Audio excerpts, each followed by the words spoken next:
Hello students, कैसे हैं आप सब लोग। उम्मीद करती हूँ सब अच्छे होंगे और स्वस्थ होंगे। मैं Meena Rana ICT virtual class में आपका स्वागत करती हूँ। स्टूडेंट्स, हम पढ़ रहे हैं क्लास 8 की हिंदी। हिंदी व्याकरण में हमने प्रीवियस लेक्चर में वर्ण विचार पढ़ा, जिसमें हमने वर्णों के बारे में जाना। और इस सभी टॉपिक से यहाँ पर हम कुछ बहुविकल्पीय प्रश्न कर रहे थे। प्रीवियस लेक्चर में हमने कुछ प्रश्न किए और आज हम आगे के इन प्रश्नों को करेंगे। देखिए, प्रश्नों से आपके कॉन्सेप्ट क्लियर हो जाते हैं, साथ में जिन टॉपिक में आपको डाउट है इसको रिवीजन भी इसका हो जाता है। तो आइए आगे के प्रश्नों को हम आगे आज की क्लास में सॉल्व करते हैं। चलिए चलिए यहाँ पर प्रश्न नंबर 9 तक हम प्रीवियस लेक्चर में कर चुके हैं। प्रश्न नंबर 10 है, निम्नलिखित में से कौन स्वर नहीं है। इसमें कौन सा स्वर नहीं है। देखिए, अ, ओ, ए और यो, इनमें स्वर देखिए, ये भी आपका हो चुका था। डी, यो आपका स्वर नहीं है। चलिए आगे आपके कुछ और प्रश्न हो चुके हैं यहाँ पर। चलिए अब यहाँ से हम करेंगे प्रश्न नंबर 19 है, ज्यों जो वर्ण है वो किन वर्णों के संयोग से बना है। आपको संयुक्त व्यंजन बताए थे, जिसमें आपका अक्ष, त्र, ज्यों और श आया था, और वहां पर हमने हर व्यंजन को बताया था किन किन व्यंजनों के वर्णों के योग से ये आपके नए शब्द जो आपके संयुक्त व्यंजन है वो बनते हैं। तो जो ज्यों है वो किन किन वर्णों के संयोग से बना है। चलिए इसका आंसर करेंगे, ज्यों आपका किन किन वर्णों के संयोग से बना है। उत्तर करेंगे इसका। तो देखिए, ये ज या यों से बना है। ये आपका स्वर रहित है, या यों से बना है। ज आधा नो और यों से बना है, या फिर आपका ये ज और ध से बना है। तो देखिए, जो आपका ज्यों है वो आपका स्वर रहित ज और यों से मिलकर बनता है। ठीक है, यहाँ पर आपको सभी में हमने क्या कहा था कि एक स्वर रहित व्यंजन होगा और दूसरा स्वर सहित व्यंजन होगा। इन दोनों के मेल से आपके संयुक्त व्यंजन बनते हैं। तो ज्यों आपका किन किन वर्णों के संयोग से बनता है। ज आपका स्वर रहित होगा और यों आपका स्वर सहित होगा। तो इस प्रश्न को नोट डाउन करें। ज्यों जो वर्ण है वो किन किन वर्णों के संयोग से बनता है, वो आप लिखेंगे। इसमें कुछ आपके प्रश्न आपके जो आपको पढ़ाए नहीं है उससे आए हैं, इसलिए हम उनको छोड़ देते हैं। ठीक है, चलिए नेक्स्ट प्रश्न है आपका प्रश्न नंबर 20। अब आ गया है यही आपका प्रश्न, जो कि मैं आपको इससे पहले मैंने बता भी दिया है। अक्ष, त्र और ज्यों की गणना स्वतंत्र वर्णों में नहीं होती है, क्योंकि क्योंकि इनको स्वतंत्र वर्ण हम नहीं कहते हैं। क्यों, जिसका कारण क्या है। ये संयुक्त व्यंजन है, इनका प्रयोग केवल तत्सम शब्दों में ही होता है। ये व्यंजन अर्ध स्वर माने जाते हैं, या ये पूर्णतः स्वतंत्र व्यंजन है। तो देखिए, इनको स्वतंत्र व्यंजन क्यों नहीं कहा जाता है, क्योंकि ये जो है संयुक्त व्यंजन है। संयुक्त व्यंजन यानी कि इनमें आपका एक स्वर रहित व्यंजन होगा और दूसरा आपका स्वर सहित। इसलिए इनको क्या कहते हैं, संयुक्त व्यंजन है, और इसलिए इनको जो है स्वतंत्र व्यंजन नहीं कहा जाता है। उसका उत्तर लिख लीजिएगा। प्रश्न का उत्तर लिखें कि अक्षौत्र और यों की जो गणना है वो वर्णों में नहीं होती है, स्वतंत्र वर्णों में नहीं होती है। चलिए आगे देखिए, नेक्स्ट प्रश्न आपका, हिंदी में व्यंजन वर्णों की संख्या। हिंदी में व्यंजन वर्णों की संख्या, कितने व्यंजन वर्ण हैं आपके हिंदी में। तो हिंदी में आपको जैसा कि प्रीवियस लेक्चर में भी बताया है, 11 स्वर, 2 अयोगवाह, 33 व्यंजन, 4 संयुक्त व्यंजन और 2 आपके अतिरिक्त वर्ण, और टोटल आपके 52 वर्ण हैं।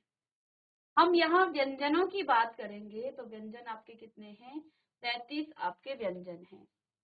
तो यहाँ ऑप्शन सी आपका करेक्ट है। हिंदी में व्यंजन वर्णों की संख्या 33 है। चलिए,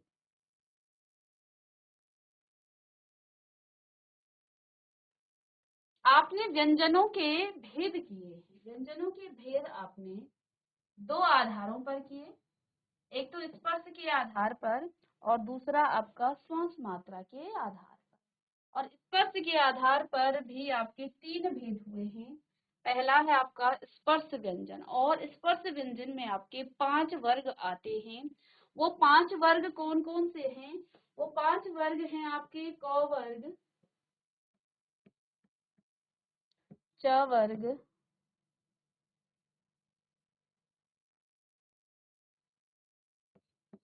ट वर्ग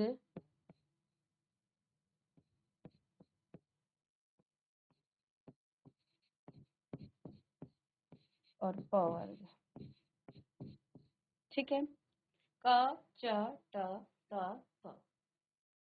ये 5 वर्ग आपके स्पर्श व्यंजन में आते हैं।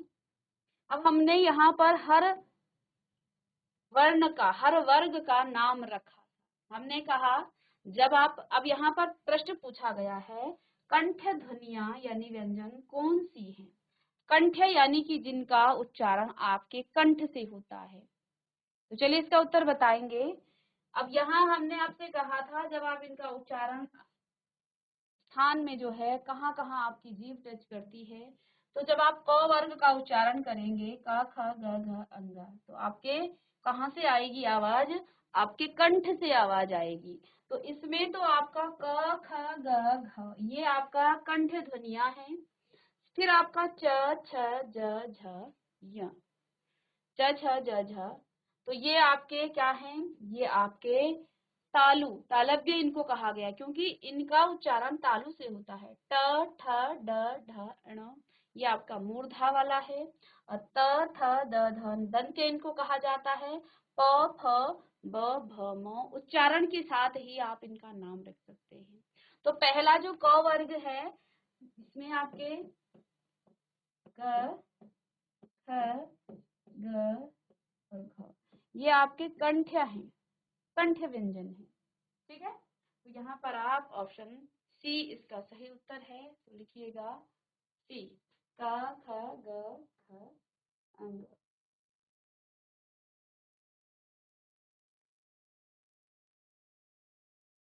चलिए इस प्रश्न का उत्तर लिखिए। अब देखिए नेक्स्ट प्रश्न है आपका, जो स ध्वनि ध्वनि है, स, इसका उच्चारण स्थान आपको बताना है। जब हम वर्णमाला पढ़ रहे थे, वहां हमने आपको तीनों स, स, स, श और स, इन तीनों का उच्चारण स्थान आपको बताया था, और उसी से संबंधित आपका यहाँ पर प्रश्न भी आ गया है। ठीक है, हालांकि आपके पीपीटी में, पीडीएफ में नहीं था ये, लेकिन यह मैंने आपको बताया था। तो स ध्वनि का उच्चारण स्थान है, किस स्थान से? देखो तीनों ही स हैं, लेकिन इनका उच्चारण स्थान में जो है अलग अलग होने के कारण इनका उच्चारण अलग अलग आपको सुनाई देता है। इसका जब आप उच्चारण करते हैं इस स का, तो आपकी जीभ आपके मुख के अंदर मूर्धा को स्पर्श करती है, सॉरी तालु को स्पर्श करती है। ठीक है, श, स, स आपके मुख में तालु को वो स्पर्श करती है, जो आपका च छ ज झ य, च छ ज झ य, ये तालव्य आपके क्या हैं? व्यंजन हैं। ठीक है,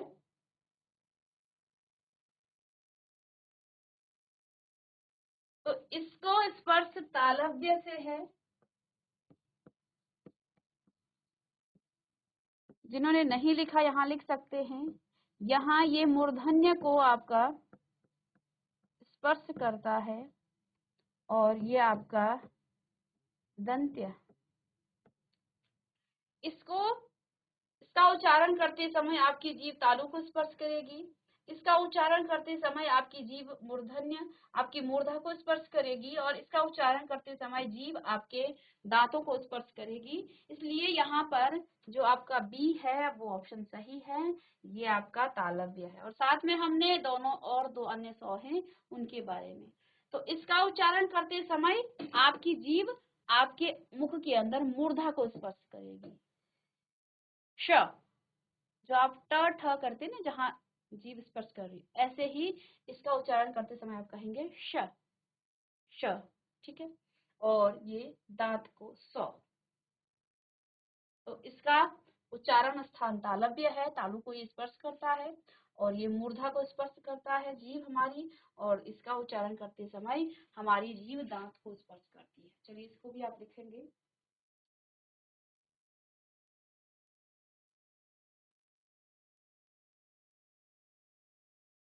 चलिए, तो देखिए हर एक प्रश्न से आपको कहीं ना कहीं रिवीजन भी हो रहा है और कॉन्सेप्ट भी आपका क्लियर हो रहा है।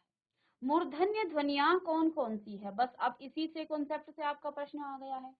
मूर्धन्य ध्वनियां, जब आपकी जीभ किसको है, आपकी मूर्धा को, आपके मुख के अंदर मूर्धा को स्पर्श करती है। देखिए च छ ज झ, च छ ज झ, च छ ज झ, ये आपके तालु को स्पर्श करती है। त थ द ध, ये आपके दांतों को स्पर्श कर रही है। प फ ब भ म, ये आपका आपकी होठों को स्पर्श करते हुए आप इसकी ध्वनि उच्चारण हो रहा है। अब ट ठ ड ढ, ट ठ ड ढ, ये जो है आपका मूर्धन्य ध्वनियां हैं, ट ठ ड ठ। चलिए इसको लिखें। प्रश्न नंबर 24, मूर्धन्य ध्वनियां कौन कौन सी हैं? तो देखिए ट ठ ड ढ, ये आपकी मूर्धन्य ध्वनियां हैं। चलिए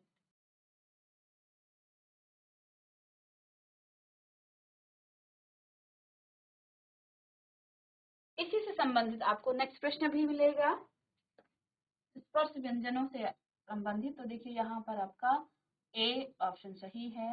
अब इसके बाद आ गया है त थ द ध और ज का उच्चारण स्थान है। किस उच्चारण स्थान? त थ द ध, तो इसका उच्चारण स्थान क्या है? त थ, ये आपका किस पे इसको उच्चारण कर रहा है? इसका उच्चारण स्थान दांतों से आप ऊपर भी पढ़ चुके हैं। तो दांत को स्पर्श करते हुए आपकी जीभ जो है इसका उच्चारण कर रही है, आपके मुख से इसका उच्चारण हो रहा है। तो ये आपका त थ द ध।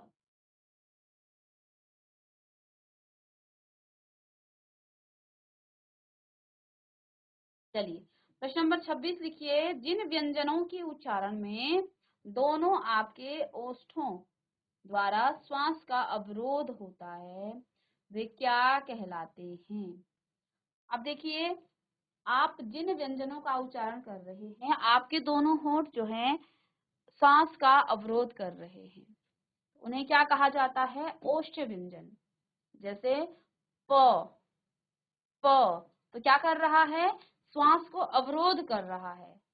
प, आप उच्चारण कीजिए और फिर महसूस कीजिए, ठीक है। फ, तो कहीं ना कहीं आपकी श्वास का ये अवरोध कर रहा है, इनको कहा जाता है ओष्ठ व्यंजन, इनको कहते हैं ओष्ठ व्यंजन। चलिए इसका उत्तर लिखें, ओष्ठ व्यंजन।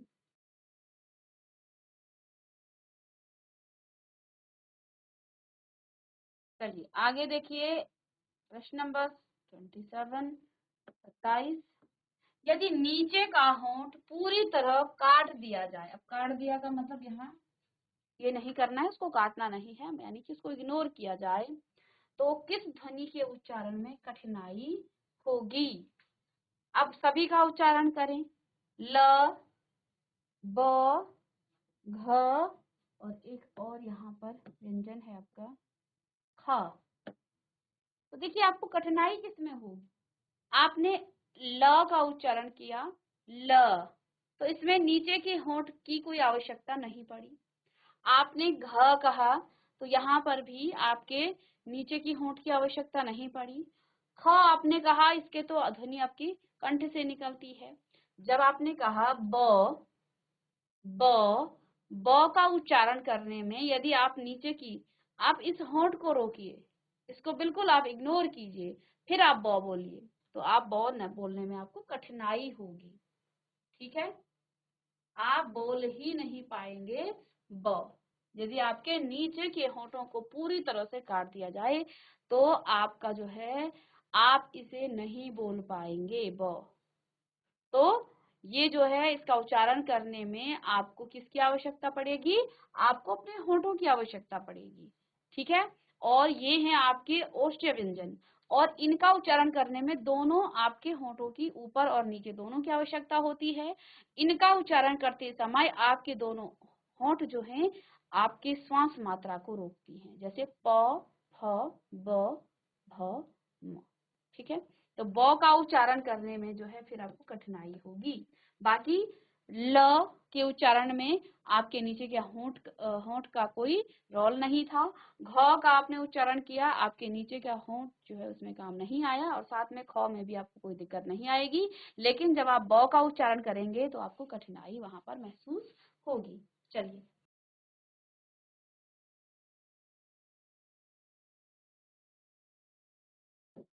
नेक्स्ट प्रश्न है व व्यंजन का उच्चारण स्थान।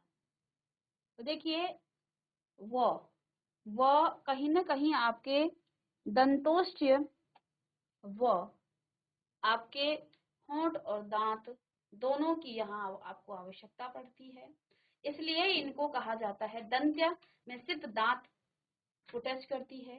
दंतोष्ठ्य यानी यहाँ आपके होंठ और दांत दोनों की यहाँ पर आपको जो है, दोनों से इसका संघर्ष करना पड़ता है। तो व व्यंजन का उच्चारण स्थान दंतोष्ठ्य यानी कि दांत और ओष्ठ होंठ दोनों व। ठीक है, तो आपके होंठ भी यहाँ पर क्या कर रहे हैं? इसका उच्चारण कर रहे हैं। साथ में आपका दांत, आपके जो दांत हैं वो भी इसका उच्चारण कर रहे हैं। तो इसे कहा जाएगा आपका दंतोष्ठ्य व्यंजन। ठीक है, इसका उच्चारण स्थान क्या है? दंत, दांत और होंठ। ये हमने नहीं पढ़ाया आपको, तो जो प्रश्न आपको नहीं करा रखे हैं तो उसको हम छोड़ देंगे। स्वर रहित र का प्रयोग हुआ है। देखिए, जब स्वर रहित र का प्रयोग हुआ है तो पुनर्निर्माण में, ठीक है, इसमें हुआ है पुनर्निर्माण में। अब आगे आपका आ जाता है श्वास मात्रा पर आधारित आपके कुछ प्रश्न। निम्न में से अल्प प्राण वर्ण कौन से हैं? अल्प प्राण वर्ण आपके कौन से हैं? देखिए, हमने अल्प प्राण और महाप्राण, देखो श्वास मात्रा के आधार पर आपने पढ़ा था व्यंजनों की श्वास मात्रा के आधार पर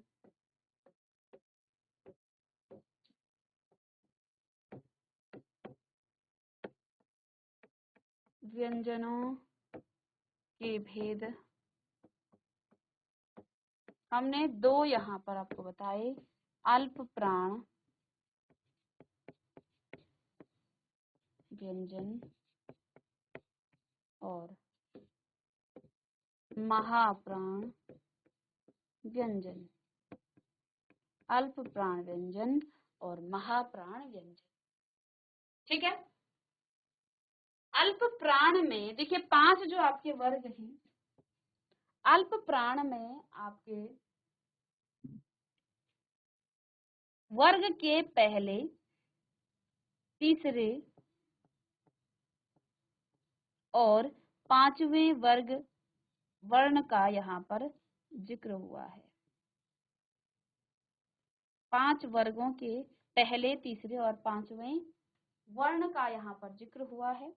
तो पहले वर्ग में क है, उसके बाद ख नहीं आएगा, ग, घ और फिर अंग आ जाएगा। फिर यहाँ पर आपका च, फिर ज, फिर यौ, इस प्रकार से होगा। यानी कि हर वर्ग का पहला, तीसरा और पांचवा जो वर्ण है वो आता है आपका किसमें, अल्प प्राण में। ठीक है, तो यहाँ पर आपका य ध थ भ ये नहीं बल्कि बी, क्योंकि ये आपका क और ग प्रथम और थर्ड और दो ही दिए हैं ऑप्शन में, तो आप इन्हीं को लिखेंगे। साथ में आपका ये रिवाइज भी हो गया कि श्वास मात्रा के आधार पर व्यंजनों के भेद दो हैं, अल्प प्राण व्यंजन और महाप्राण। अल्प प्राण में पहला, तीसरा और पांचवा वर्ण आता है और महाप्राण में आपका दूसरा और चौथा वर्ण आता है। इसको भी आप लिख लेंगे, जिन्होंने नहीं लिखा है, जिन्होंने लिखा है अच्छी बात है, आप लिख दें। ठीक है, तो देखिए यहाँ पर साथ साथ आपका रिवीजन भी हो रहा है।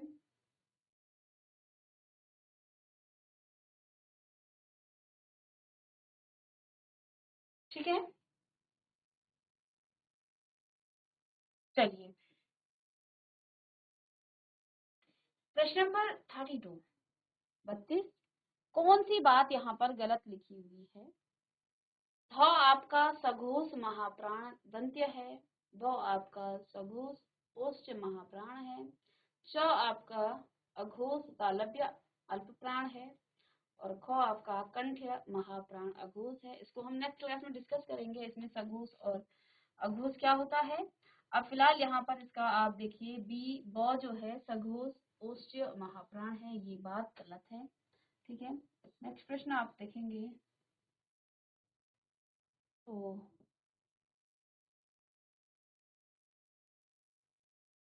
देखिए प्रश्न नंबर 32 में प्रसन्नता में कौन सी ध्वनि है, संयुक्त ध्वनि है, संपृक्त ध्वनि है, युग्मक ध्वनि है या इनमें से कोई नहीं।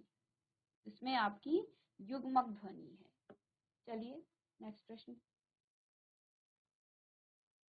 प्रश्न नंबर 35, 35, निम्न में महाप्राण ध्वनि नहीं है। यहाँ पर अल्प प्राण आपका क्या हो जाता है, पहला, तीसरा,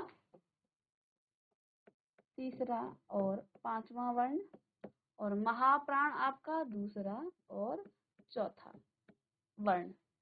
तो इसमें महाप्राण ध्वनि नहीं है, तो देखिए महाप्राण क्या नहीं है, आप जानते हैं घ आपका क्या है, चौथा है। और एक बार लिख लेते हैं यहाँ पर क ख ग,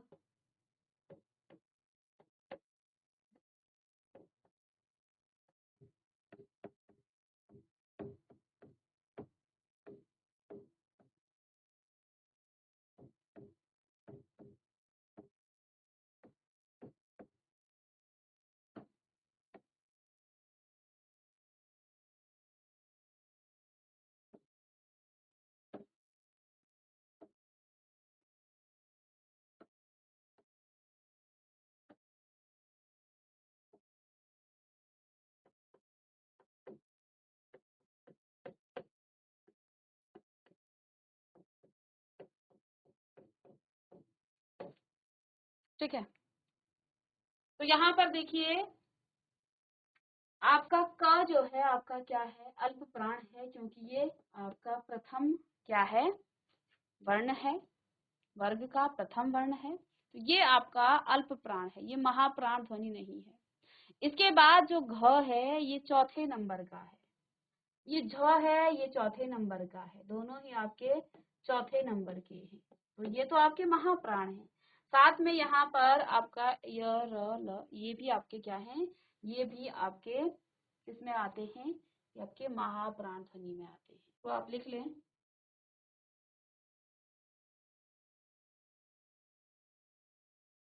तो यहाँ देखिए आपका य जो है अल्प प्राण में ही आता है, तो इस ऑप्शन में आपको यहाँ पर दो दे दिए हैं अल्प प्राण, क्योंकि ये महाप्राण नहीं है य, तो इसको आप ठीक कर लेंगे। ए और डी दोनों ही हैं आपके, क्योंकि ये भी आपका महाप्राण नहीं है, ये अल्प प्राण है। क्योंकि अल्प प्राण में आपका एक तो क्या क्या आते हैं, तीसरा, पहला और पांचवा वर्ण, साथ में आपका य र य र ल वो और ड़, ये भी आपके अल्प प्राण में ही आते हैं, तो यहाँ पर ये आपका महाप्राण नहीं है। ठीक है ना, इसको भी आप लिखेंगे।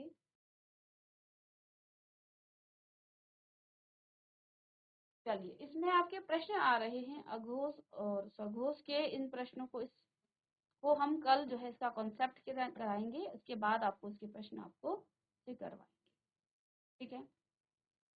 चलिए, अब इसके बाद देखिए, अधोलिखित शब्द का कौन सा रूप वर्तनी की दृष्टि से शुद्ध है। चलिए, परमात्मा आप कैसे लिखते हैं ये आपको बताना है। प्रमात्मा लिखेंगे, परमात्मा लिखेंगे, प्र और फिर र बना करके महात्मा लिखेंगे या परमात्मा लिखेंगे। तो देखिए, परमात्मा आप ऐसे लिखते हैं, सभी को पता है। तो चलिए, अब आगे जो है इसको कल हम फिर से कुछ और प्रश्न यहाँ पर रह जाते हैं, साथ में कुछ अन्य कॉन्सेप्ट भी इसके साथ हम यहाँ पर डिस्कस करेंगे। तो मिलते हैं बच्चों नेक्स्ट लेक्चर में, तब तक के लिए thank you and have a nice day.